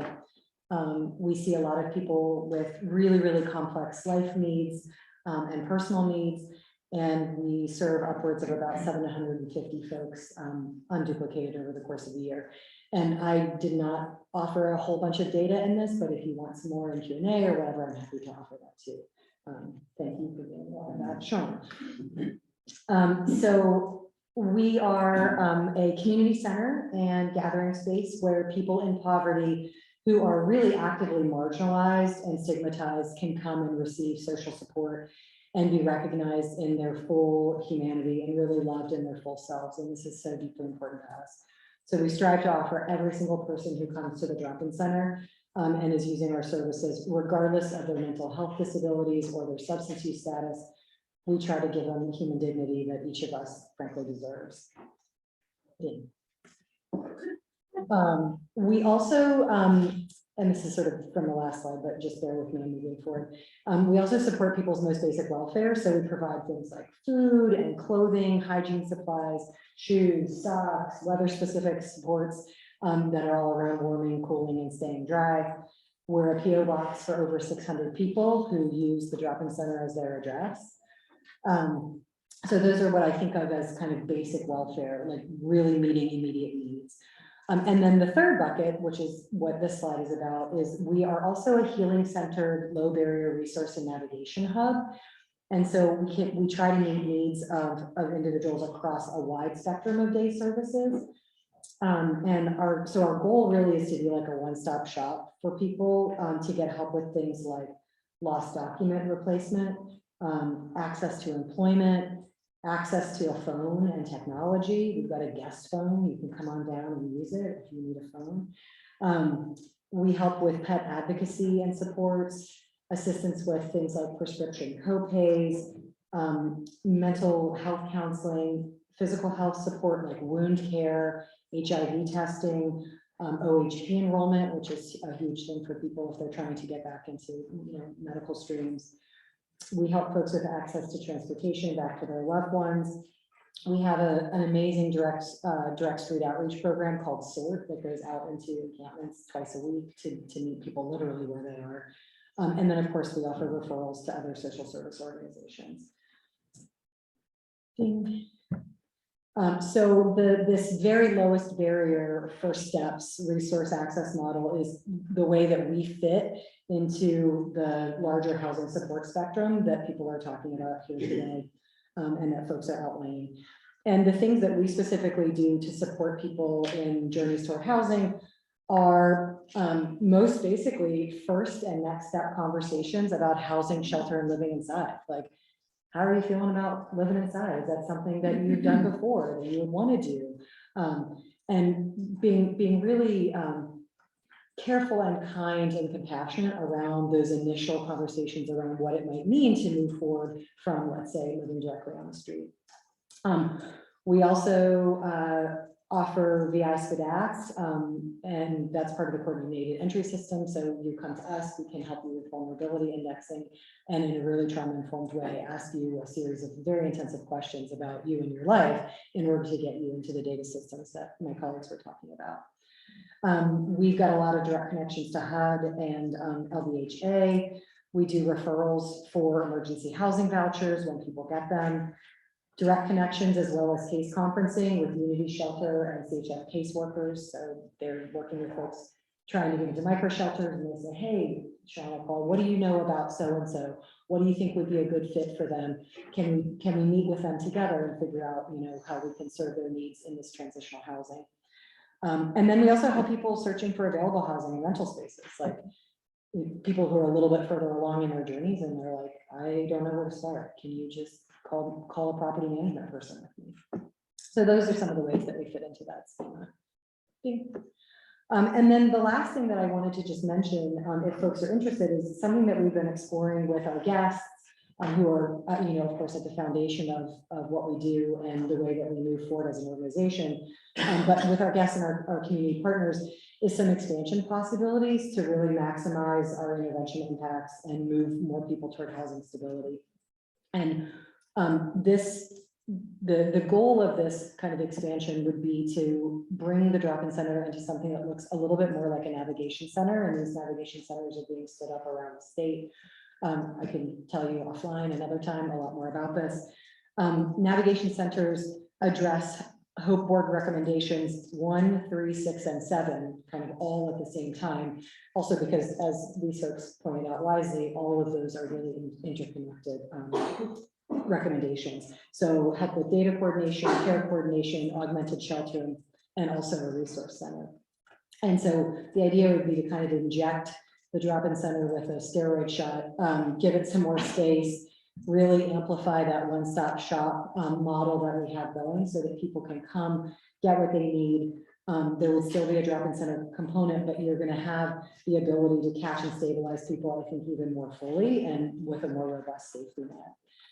In navigation centers, there's also, which I think is really apt for this conversation, there's also a component of low barrier, usually like non-congregate respite or shelter of some kind for vulnerable unhoused adults. And that offers like direct safety off the street and deeper connections to housing and basic needs services, because you've got wraparound case management, behavioral health, and all kinds of things happening in that space. So the goal is to always help support people experiencing homelessness to regain stability, connect to essential social service supports, and to ultimately access stable and permanent housing options. Things that are typical in NAV centers: access to co-located service providers and navigators, case management, basic needs navigation, like that's already happening at the drop-in center, healthcare, behavioral healthcare, jobs and employment resources, and affordable housing services. So those are some components that you see in other navigation centers that are around Oregon. And I'm excited to talk with more community partners about this and see what people are thinking, and continue to talk with our guests and see where we land. So there's me. On this slide is my name and my email and my phone number. If you are a person watching this or here who needs direct support and resources, that's the number for the drop-in center. So please call us, and that's a link to our website. I believe it's your turn now. I have a quick. Yeah. Allison, when you bring up the navigation centers, it just brings up community court in my mind. So, and I know it's kind of a parallel here, but I'm just interested real quickly if maybe, I think most of you have a table at community court, because I feel like that's a great way for a lot of community members to access a lot of programming, especially for affordable housing options, and maybe just like a quick few lines from each of you, how that's working for your agencies. Sure, I mean, I can jump on that. So if you don't know, so community court is this inventive court idea that you can come into this court space. And it's a judicial space, but it's like a micro one-stop shop, right? For a minute, where you can find out, oh, if I come here and I have this fine or something else going on my record, then I can talk with the judge, and the judge will help me come up with a recommendation plan for how to move forward, things I need to do to basically get, you know, this expunged from. And Judge Blake wants to try to make it available to people not in this system. Correct, yes, yeah. And so the way it's going for us is that I'm always like, hey, do you know about community court? And to tell you about community court, you should go to community court. And it works really well for some folks, other folks, you know. But I think it is important to have those other versions of low barrier entry spaces. In that case, also with a kind of particular carrot, which is like, you don't know these fines anymore, which is a huge deal, especially for the folks we serve, because, you know, you're just trying to live, but you're in places where others feel you shouldn't be, and then you get a fine and a trespass, and that all just. Great. Yeah, so I hope that's enough maybe for now. I want to make sure that we hear from Andrea too. Yeah, of course, sorry. Happy to circle back around. You want to do Yeah, that? because I just have a mess of slides. Allison, there is a question in the chat. Oh, I'm asking sorry. About the funding sources for CBDC. Sure. Yeah, really quickly. Thank you for that question. Our funding sources are really diverse, from amazing individual donors who are deeply committed to what we do, to community partners like CSC, where we're sub-grantees, private foundations, the pretty typical range of, I don't know if people wanted to know sources or amounts or what, but I can also share that if anybody wants to contact me directly. Because we participate in HMIS and coordinated entry, we've got access to, you know, federal and state funding that way too. And so I, as the executive director, I try and keep a diverse funding plate. So lots of stuff. Thank you. All right, I have a mess of slides here that I'm not going to cover all of them, but it'll be in the packet or the information from this meeting, just in case you need to know what is housing first, what's permanent supportive housing, all of those things. And I think you're mostly pretty familiar with Corvallis Housing First, but our mission is really to provide solutions for ending homelessness and achieving self-sufficiency. And we believe housing is a basic human right, not a reward for clinical success. So our model is based on how the model of Housing First, which is a best practice used across the country. Lately, it's come under some fire about effectiveness, but actually, by far, Housing First approaches have shown to be much more effective than higher barrier than only offering higher barrier housing. And I would agree with Ben that we need COI. Like we frequently, maybe somebody starts with us, it doesn't work out. They need something that's a little bit more structured. They go to COI, they do really well. So it's really important to have that variety of housing options for people. So right now we own and operate 42 units of housing at Van Buren, Dee Dee's, Partners Place, and Sycamore Place, which are all supportive Housing First projects for people that have experienced homelessness. About 70 to 80% of our residents remain in housing or move into other permanent housing annually. So that's pretty good. And that's pretty typical for a Housing First supportive housing organization. We also provide case management in partnership with other organizations. So we have actually case management staff that hang out at the drop-in center, but also have a larger number of hours at the men's shelter, the women's shelter, and Safe Place. So the idea is that our case managers are focused on housing. They're interacting with clients at the drop-in center as well as the shelters and transitional housing to try to help them overcome barriers to get into housing. And I will say, in our community, housing is nearly impossible for our people. It's nearly impossible. We have several large property management organizations have never taken one of our clients just because of the barriers that, you know, bad credit scores, like lack of rental history, whatever. I mean, The number of barriers that can be thrown up for our folks is enormous. So it's really a tough process to get people into housing here. I'm not going to go over this. You can go over it later if you don't know what Housing First is, but basically it's a low barrier approach to housing. And then why? So again, by and large, many studies have shown that housing first approaches are effective in keeping people in housing, especially those who are vulnerable in the community.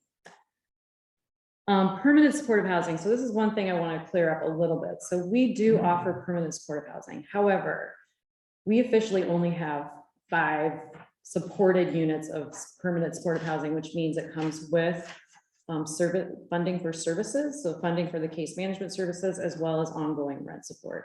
So we have permanent supportive housing that we operate by the best of our ability. So that means braiding funding sources, using donation dollars, using revenue from the rents to help continue to support people staying in housing, as well as the case management that they need. In Oregon, it's extremely difficult. I don't want to be negative, because I feel like I'm the downer of the group here. Anyway, it's really tough to fund case management services. It's hard to get reimbursed. We don't have a good way back east. They figured this all out. In Oregon, for some reason, we haven't figured this out. But unless we become a behavioral health provider, we can't really get reimbursed by Medicaid for case management services. We have to tie all those services with a treatment plan, a mental health treatment plan.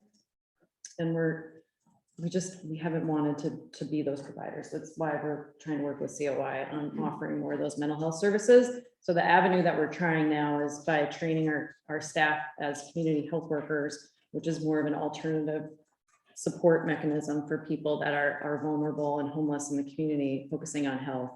And we'll see how that goes. So just a quick breakdown of our client, of how many people we've gotten into housing. So permanent, it's been this is since last July. So we've gotten a total of 46 folks into housing, 29 into permanent housing, 17 into transitional housing, because of 3rd Street Commons and Safe Place. So we work very closely with Unity Shelter on placing people in their transitional housing.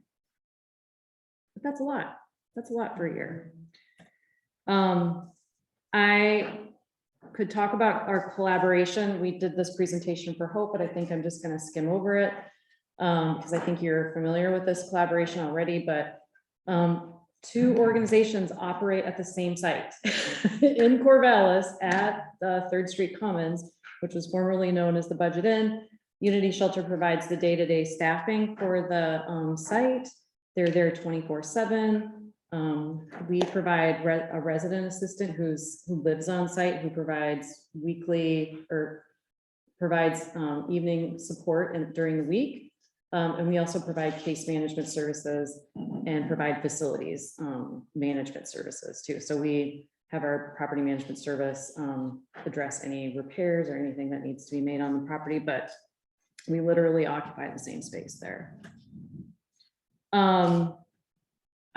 Again, I think I'm going to skip over some of this stuff. I think it's valuable for you if you are not familiar with Project Turnkey, especially as we enter into Project Turnkey 2.0. But this is how 3rd Street Commons came about. So you can read that on your own if you're not familiar with it. And again, who's living at 3rd Street Commons?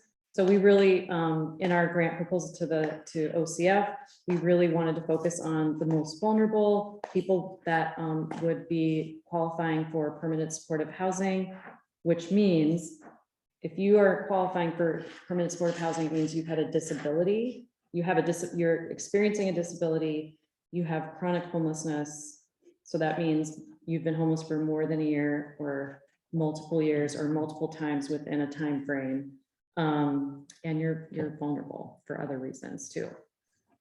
And also we have really done a good job, I think, of addressing the diversity of our population of folks experiencing homelessness in our community, which is people of color in our community experience homelessness way more often than white people. So especially Native American population, Black, Pacific Islander. So we've really tried to match like the number of people that are staying at the hotel or at Third Street Commons really match the percentages of people of color that are experiencing homelessness in the community. And it's, I have that data, but and we need to continue to work on that because it's amazing the difference in experiences. I'm just gonna skip over some of this stuff since you're really asking about our organization, but I think these are good things to know in case you're curious. But since we've opened since in spring of 2021, we've served 78 folks at Third Street Commons and provided quite a bit of quarantine isolation space thanks to Sean's relationship with the county. And we've moved 7 people into permanent housing so far, but really that's also pretty good because it takes a long time to recover from being on the street. So just the process of getting somebody into housing can sometimes take a minute, just because, and they more often than not, they don't have rent support or any form of income. I do want to talk a little bit about the next phase of Third Street Commons, especially as you hear about Project Turnkey 2.0. So you're like, we already have a motel. We're going to get another motel. Can we support that as a community? The answer is yes. So really the focus of Third Street Commons as we start construction in the next couple of years is to serve those very vulnerable folks in our community. So a wide age range, not youth, but adults, people that experience mental health struggles, as well as have experienced disabilities. So that segment of the population that might be more difficult to serve in other forms of housing because we can design it to fit their needs. So because it's new construction. If we buy another hotel, which remains to be seen, we'll find out next week if we get on to phase 2, and then we have the process of finding one. We also know that our homeless population is aging and that more older people in our community are going to be vulnerable and homeless, and we want to prepare for that because frankly, already we have about half the population that would be living at the new construction at Third Street right now, living at Third Street. So we want to make sure that we're growing that capacity for supportive housing in our community. And I think that's it. Amazing work, you all.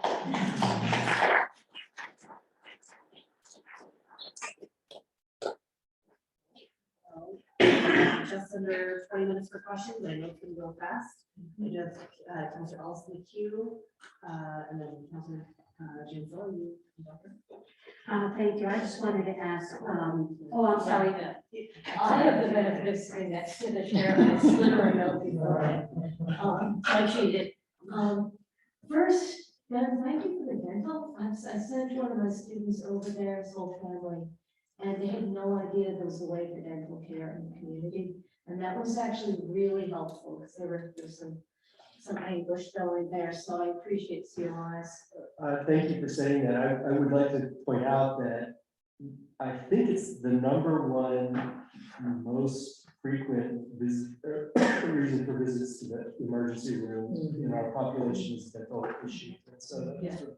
And this is just like one of the students, they have an apartment, I think they're all piled in there. They were home, chronically homeless, but they did have the money for dental care. So that is passing that on. And I really appreciate the way you're all talking about working together and developing partnerships and the collaboration that is going on as well. It's nice to actually see that happening in front of us. And I also really appreciate the fact that we've had some of the more abstract, high-level information and some of the more concrete details here tonight, because it's been a nice balance. I am a very practical person. I like to stay on the ground. And I spent the summer going out on the sword, so I actually know some of the people now who are living beside the railroad tracks. I've talked to them, they also have dental issues. And so my fundamental question is, we're all in the room here together. We've got the electeds, we've got the providers, we've got staff. We know we have a huge population still living on by the railroad tracks, in the parks, etc. It's gonna get nasty, it's gonna get muddy. what are we doing for those people this winter? We've done some really amazing work over the past few years. We've made great progress, but we still know we have a bunch of people living on the streets. The SORT team talked to 138 specific named individuals this in August, and we certainly didn't talk to everybody, but those were distinct individuals we knew by name. What are we doing for these people this winter? So I know that, if I can jump in. Yeah. I know that on the agenda that was developing, one of the things we dropped was Suzanne, an update on warming cooling center conversation. So sorry about that problem. I would say that there's not anything hard and fast right now, right? I mean, I think we're looking at a fall that is, and winter that's going to be pretty ugly if we don't change the situation. And I think that a number of service providers in town, including the folks at the table here, have had conversations about what can be done. I think that it's very challenging and expensive to create a large managed camp installation. I think that the need for some greater safety and stability for folks who are camping right now is very great. It's very hard to connect with services if you're not willing to leave your belongings and because you're afraid that they're going to be stolen as soon as you leave. It's very hard to do that to feel like you're in any kind of safe and stable space if you're going to have to move every couple of weeks because of hosting and clearing of camps. And so some of the providers in town have been having conversations about what might be possible to change there. I've actually got a letter that I can pass around. There are a number of providers in town that have signed on to this in support of this idea. I think that I can start that. The idea that's being suggested here is to have a rolling moratorium on posting and clearing in different areas in town, possibly parks, to allow some period of time where people have that safety and stability. We don't have enough time probably today to work through a lot of those details, but I did want to make sure that got out. And if you've got access to that information, there's a letter there that's signed by about 15 folks in town, providers and faith community leaders in town who support this idea. And the next couple of pages are some details about how that might work. I think that the next step would be to pull together more people to have more conversation about how to actually move this from concept to reality. We are, all of us see the impact of folks living without adequate support, without adequate hygiene and sanitation, without safe water, without safety, physically, without the kind of mental health, and I appreciate the chocolate chip cookie conversation, without the right physical and behavioral health. And I think that there are ways to start to heal. It is certainly not an all-out solution to homelessness and Corvallis, but I think that we've got to start looking at some harm reduction approaches to minimize the damage that happens to people in the winter that we're going to face. And I don't think that anyone can quite predict what COVID is going to do this year. So, like, how is COVID and flu and everything else going to pile up on top of it? So, I appreciate that question. And Suzanne, do you want to talk to? No, I think that my topic is that. Actually, I was just going to invite Suzanne up if she wanted to share, because we did initially anticipate this question coming up, and Suzanne does have information that's relevant, whether or not she wants to take time tonight to share, and let's get to you. Yeah, I think that what I can update you about is very different though than what Sean is talking about, and is also not all season long solution, such as what Sean is presenting. But what the county is working on, I think I've reported to you a couple of times, that county emergency management, which is part of our sheriff's office in the county, and city emergency management led by Dave Busby, has been partnering with our public health emergency preparedness coordinator on a combination of cooling center, warming center, smoke shelter planning, Just in the interest of getting something in place by this winter, our public health staff have begun to pursue just sort of a separate path, because the larger plans are really just, they are more for the larger general community and really don't have enough focused detail on folks who are experiencing homelessness and the range of needs that you've heard described very well here this evening. So it's clear that we really need a separate plan. Not that these plans can't be integrated in a number of ways and that people can't be welcomed into all kinds of spaces and are and will be. But in the absence of a plan that very specifically addresses what do you do when the temperature drops below a certain level, and you're going to need to assist people. Obviously, our folks experiencing homelessness are going to have a range of needs that the general community may not have. So that's what we're working on, with the goal of getting an RFP out in early October, modeled somewhat after, if you're familiar with the Egan Warming Center in the Eugene area. There's also a Mid-Willamette Valley focused network in the Salem area.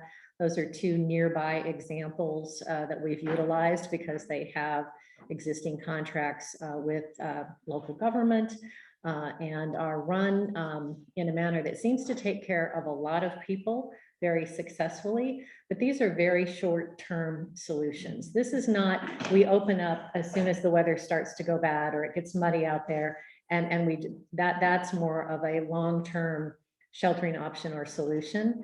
What the emergency weather sheltering really does is it sets a standard in every community around Oregon and elsewhere. It's a little bit different. Up in the Portland area and Multnomah County, there's a range of conditions to and including it has to get down to 25 degrees that night or projected to be, or maybe it's 30 degrees, but it's driving snow and sleet and hail, and only very specific circumstances as to when these places will open up. And so those choices are yet to be made for our local area. But if we modeled ourselves a bit after Egan, for example, we'd project that anytime the weather is projected by the National Weather Service to be 30 degrees or below, we would look to our hopefully contracted provider or our local community effort, whichever we end up landing on, to stand up those warming center plans very quickly with appropriate staffing levels, volunteers, supports, safe spaces, all the different components you would really need to ensure that there is access and opportunity for homeless people to come in out of the cold. And we learned enough from our last winter experience to know that we don't have anything adequate in our community to meet all those range of needs. And that includes a space that is really very low barrier for some people who literally may need to leave during the night in order to take care of a substance in a way that they cannot do in the shelter. And then if they can safely come back in and behave appropriately, that's about as low barrier as it gets. And some people need that or they won't come in at all. Some people need a place to store their belongings.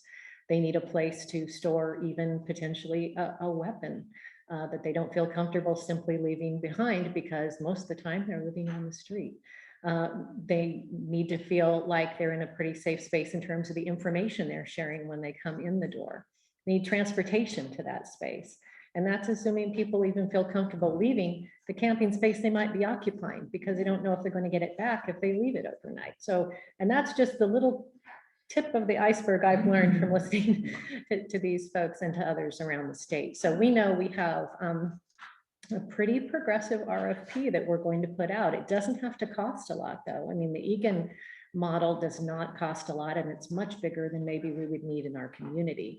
But what we do need are service providers with the capacity to respond to that proposal. And even St. Vincent de Paul, from what I understand in Eugene, is struggling with being able to meet capacity. And they're a pretty mature program with a robust volunteer workforce.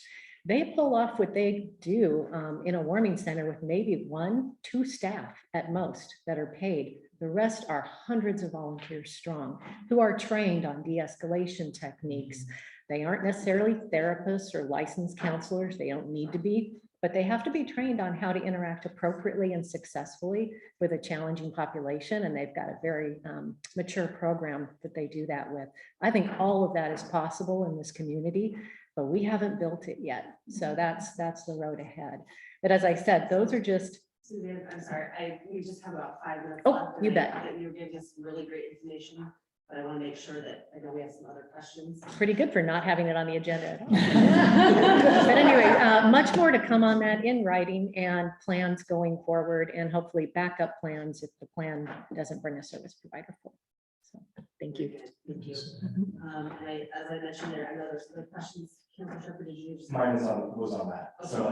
Do you have a quick? Well, I was gonna say that I'm very familiar with the Egan program. My mother's been a site manager for Egan for a very long time, and my dad developed a program that determines if they open or close usually.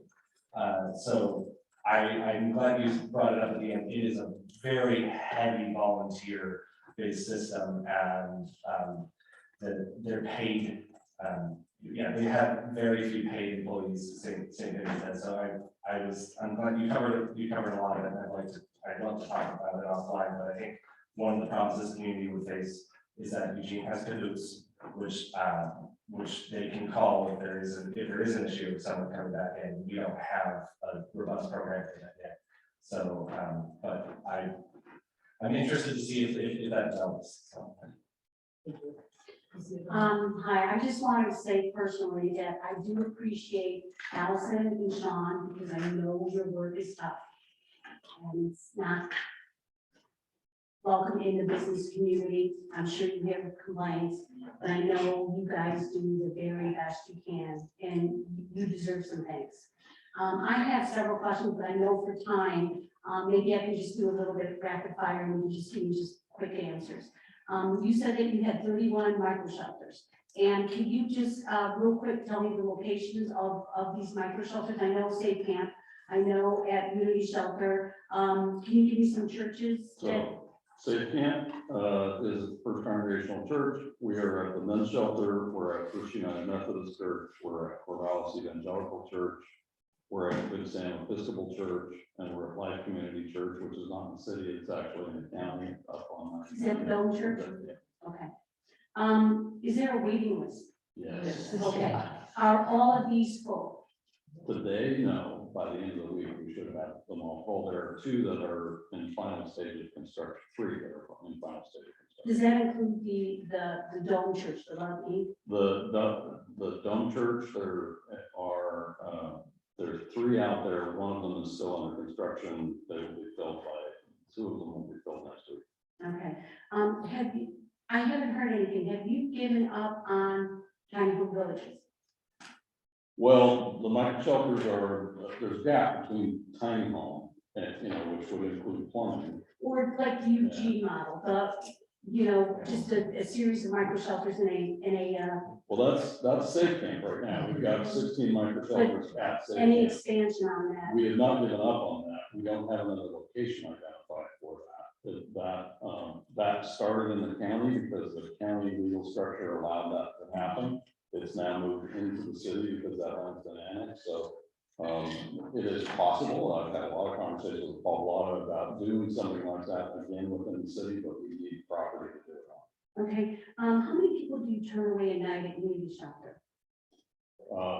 It really depends on the night. I mean, we've got a wait list of 20 at the women's shelter right now. The men's shelter right now is operating under capacity. I mean, we've got probably 6 beds a night that go unfilled. That'll change when the winter goes.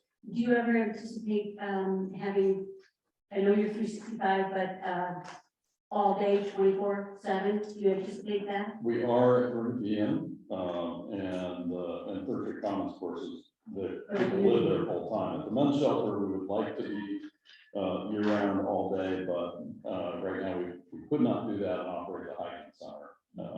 And so part of that is a facilities question. How we grow and modify that space will change what we can do there. Okay, some questions for Allison real quick. You said something about 600, you have 600 people using your place for addresses? Okay, are they all active? They're not all active necessarily, but that's, I mean, 800 unduplicated people a year, there's a lot of people asking for that. Okay, so how many people a day can you estimate that are there every day? Like, as in sort of regular, I am your neighbor, so, how many do you see every day? yeah, I'd say probably, there's usually about probably 35 or 40 people who are like are consistently in that community, and then some days we're up closer to 60 some, and those are people who might come by, you know, once or twice a week or. And your operations are still from 92? Correct. Is that correct? So with that growing, how are you for space? Somebody build her a new building, please, because I've been in that space and it's terrible. It's totally untenable. It's really hard. It's a very small building. Yeah, because it spills over, and that's the concern, because it is a great resource. And I know, and it cannot go away, because that's where homeless people meet. I know that. And it gets bigger and bigger, and my concern is, you cannot grow that. Yeah. I mean, I was the first person who was ever paid staff at the drop-in center, and now we have 7 other staff. So there's also just like more humans who are also helping the services. So this is the biggest question right now, and why we're thinking about in the case of a navigation center, like what would the square footage be for a place like that? Right? Where would you put it? Where could it be so that folks could be able to come? And also, you know, in COVID, the majority of our operations have been outdoors too. So there's a whole lot of moving parts around that. But yes, the very short answer is we are at max capacity for what we're trying to do. Yeah. Well, thank you both. Thank you. Thank you. It is 6 o'clock. I do have Councilor Lytle in the queue. I just quickly wanted to, about this letter, and, it's a lot, you know, you guys the last few minutes, but I do see that there is a opportunity for council to have, I think, first and foremost, a policy discussion. And I'd be interested in having that policy discussion, because what I think we had, there, as far as when I've had meetings, there's a consensus that unmanaged camping is an issue. I'm not talking about managed camping, but I'd be interested what staff thinks, and that's kind of where I stand. Thank you. Any last comments or questions? Commissioner Long. Yeah, I've got one. I think it's mainly for Ben. You mentioned needing to grow capacity for counselors, and wondering. And I know it's not just your organization, that's a general problem. Is there any ongoing effort, statewide, locally, cooperating with LBCC or getting people interested in people interested? There are some, I'm sorry to interrupt. There are some really interesting kind of vocational development programs for people in the counseling industry. There's a lot of work on peer support specialists. The need is so great. And I think Suzanne could probably speak to that as well. Even the people who have different pockets, like the County and Samaritan, they can't get counselors to come. And so you're right on with kind of opening up that pipeline is really important. That's a long-term solution. We're trying to grow it out.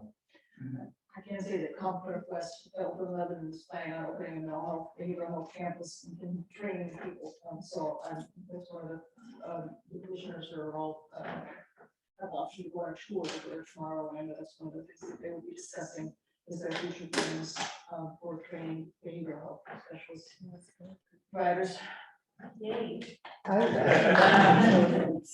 add to that this conversation has come up with IHN CCO and Samaritan folks too in their delivery systems transformation. Like, this is an acute need. What can we do in terms of creative solutions? And so I think there are some things on the horizon.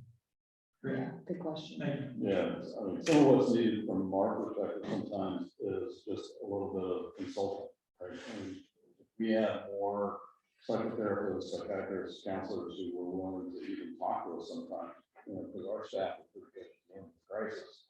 But oftentimes we run into people, it's like, we don't know what to do here. That is beyond our skill set. We need some coaching about what are our options, where can we, you know, what questions can we ask and move this in a different direction. And kind of the financial side of that, that Andrea kind of alluded to, is if we could get people to give our folks diagnoses, then the peer support specialists can move in, and we can get reimbursed for the work that the peer support specialists are doing. But you can't do that without a diagnosis first, so that's the expensive part. That's- I was gonna say, sorry, go ahead. I was just gonna say real quick, that's why for the plan at Third Street, because we are serving folks that are higher needs, is to have an LCSW to enable them to do that, and maybe working with COI on that, so.